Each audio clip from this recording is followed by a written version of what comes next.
It's often been asserted that atheists are less happy, prone to higher rates of suicide, and more susceptible to depression. This is an argument made for the efficacy of and necessity of religion for overall well-being. But what does the research say? Is it true? Maybe it's time we had a look.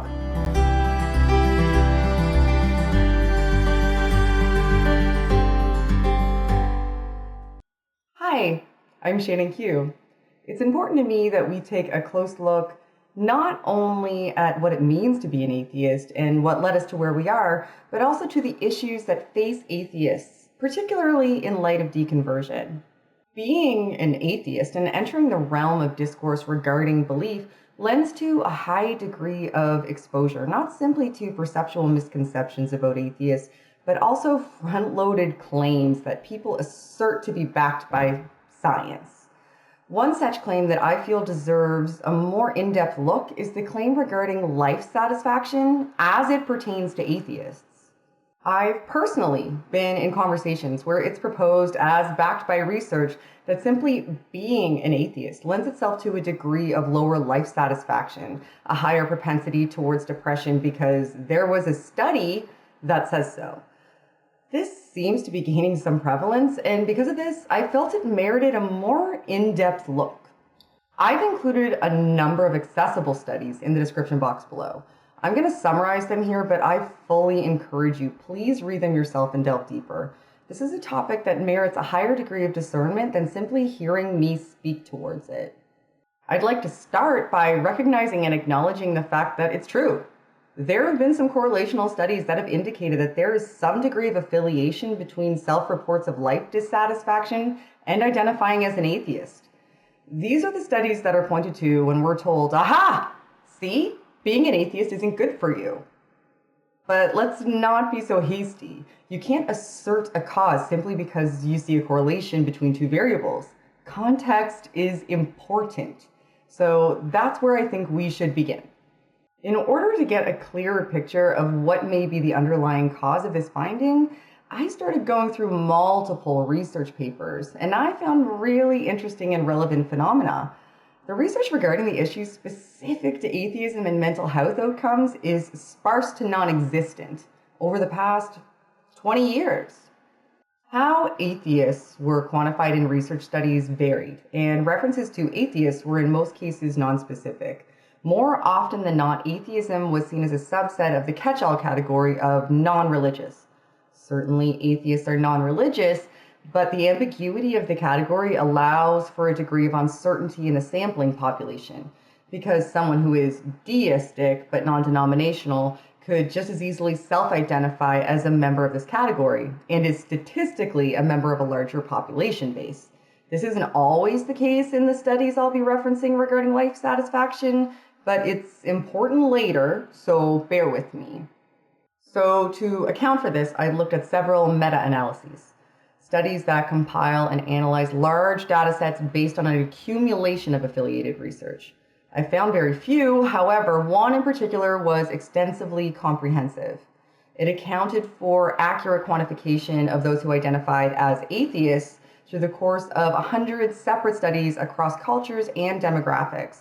And it found a lot of interesting things, the most important being this. When you compare a wide gamut of research throughout cultural demographics and allow for accurate classification of atheists, there is no significant difference between atheists and the religious regarding dimensions of psychological well-being and mental distress. But in previous studies, there was a correlation. A few studies found it, so it begs the question, why? When meta-information is compiled and extrinsic variables are controlled for, that correlation dissipates. So what's happening? This is where the numbers become key again. There's a strong gap in data regarding mental health and atheism. There's a lack of focused research in general. This makes most inferences based on simply looking at correlational research that I referenced earlier suspect. To understand a little bit more about what this could mean, there are a number of things to consider, many with a reasonable and highly supported amount of merit. Here are just a few I'd urge you to take into strong consideration. First, the data. As I referenced earlier, research regarding atheists over the past few decades is sparse. In order to get a really clear picture in the social sciences, you have to look not only at correlational trends, but also, and even more importantly, research that can help elucidate what may be the cause of that correlation. It isn't until a conglomeration of data is accumulated that any behavioral scientist would dare to make an assertion regarding why we may see a correlation between data sets. There is a clearer picture starting to form as research in the field accumulates. However, and not surprisingly, it seems that simply being an atheist doesn't cause a dip in life satisfaction. That being said, there are external variables that we are uncovering that do. These are important, and these are what I think we should be talking about. Because of the distinct lack of focus on atheists as a demographic in the field of mental health, there are large on-field gaps in targeted therapeutic care and mental health strategy, specifically regarding issues surrounding deconversion. When someone deconverts, there are situationally specific issues: potential loss of family and community connections, feelings of distrust, feelings of isolation, the list goes on. Unlike other mental health issues, there are little to no target-specific counseling strategies. Without the opportunity for proper care, those who don't have appropriate social support can decline in life satisfaction, and justifiably so. Additionally, there is a large and robust body of research showing that perceptions regarding atheists are incredibly low in societies that report a high degree of religiosity. Simply being an atheist is stigmatizing due to external societal perceptions beyond your control. In these environments, susceptibility to bigotry plays a serious factor in life satisfaction. It's important to note that there's still a gap in research that makes even these findings open to scrutiny, and more study is needed. But it would seem thus far that the correlational data is contingent on the culture the atheist is in, overall perception of atheists, and the available resources that they might have. It also appears that when these factors are controlled for, the data skews to a marginal, non-significant difference. There are a multitude of additional contributing factors as well. For example, it appears that overall conviction and belief can contribute to satisfaction, as more ardent atheists scored consistently higher than moderately religious people, but almost the same as ardently religious people. What is of paramount importance to me is this: you need to know that there's nothing wrong with you by virtue of not holding a belief in God. The data just flat out doesn't support it. There are issues that affect mental well-being associated specifically with deconversion that can contribute, and they shouldn't be ignored. But conversely, they shouldn't be exploited. With that in mind, I have two closing messages. First, to anyone who's experiencing issues regarding deconversion, I understand, and I implore you to please seek out resources to assist. I've included some links in the description that I received from my friend Drew from Genetically Modified Skeptic, to Recovering from Religion, and also to the Clergy Project. Please, if you need them, click on them.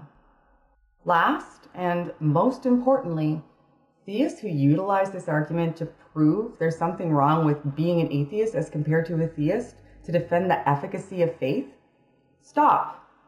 Just stop.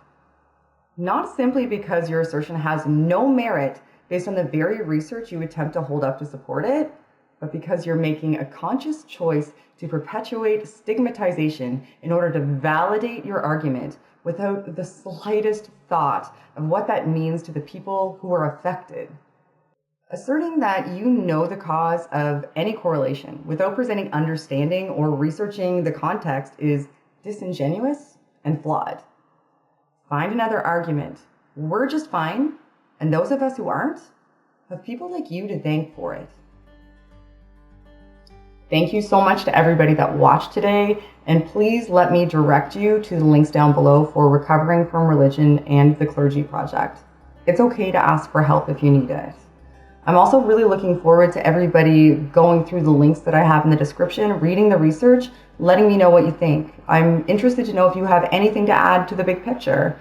Please let me know in the comments down below, or follow me on Twitter at Shan with 2 N's _Q0, and let me know there.